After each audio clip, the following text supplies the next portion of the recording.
International Airport in Durban, where he will be later reburied at a private ceremony. The government has finally repatriated the remains of this anti-apartheid journalist who died in the United States in 1965 and was buried there until his recent exhumation in New York's Ferncliff cemetery. A delegation led by Arts and Culture Minister Nathi Mthethwa accompanied the family from the US, where his remains were exhumed. A special ceremony to welcome his remains is currently underway at the Durban port in Durban. Nakasa worked for Drum magazine and other publications in Johannesburg half a century ago. He died after leaving South Africa on an exit permit during the 60s to take up a Harvard fellowship. Nakasa's reburial at home will take place next month at the Heroes Acre at Chesterville in Durban. Nakasa was only 28 when he tragically died in New York after falling from the 7th floor of a high-rise building near Central Park on the 14th of July 1965. His funeral is expected to be attended by government officials from both the US and South Africa next month. We now cross to Durban, where our reporter Ayanda Mhlongo is standing by to give us the welcome proceedings at Nat Nakasa's remains as they arrive. Ayanda, a very good afternoon to you. Please tell us about this rather emotional but happy ceremony at the same time. What's going on? Well, a very good afternoon to you, Lisha. Absolutely.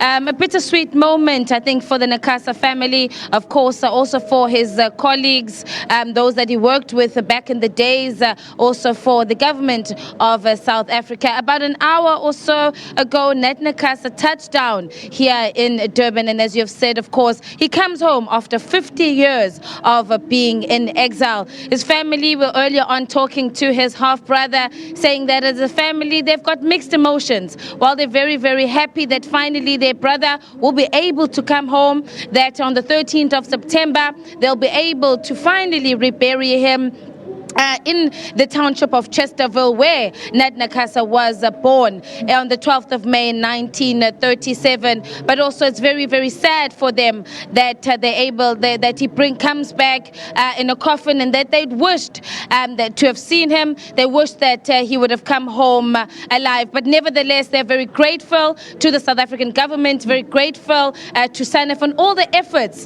that have been put in place to ensure that Nat Nakasa finally comes home today. Of course, they're also saying that for Nakasa as well, when he left South Africa, as we know that he left on a one-way trip to the US, the South African government refusing to bring back his body. That was after he then died in July.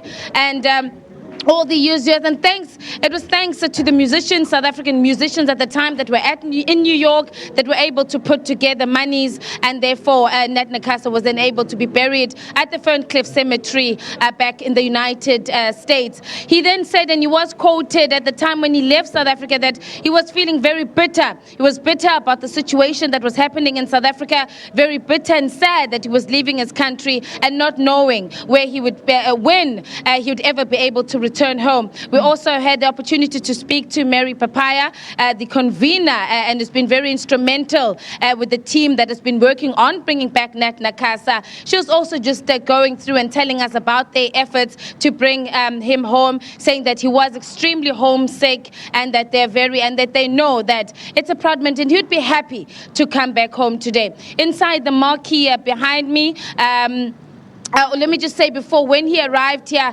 at the cargo terminal here at the Durban port, he was welcomed by Dr. Sibongiseni Dlomo, the acting on behalf of the Premier here, as well as the Mayor of Durban, as well as members of the Nakasa family that were remained behind.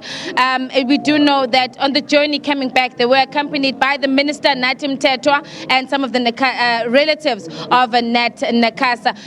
Behind at the marquee behind me at the moment, the ceremony is underway. We've heard a brief speak from a family member saying that, of course, they're very, very happy as a family and very grateful that Nakasa is back. We also had the Executive Director of SANEF, Mr. Mthethwa. He also had a brief discussion, a speech inside.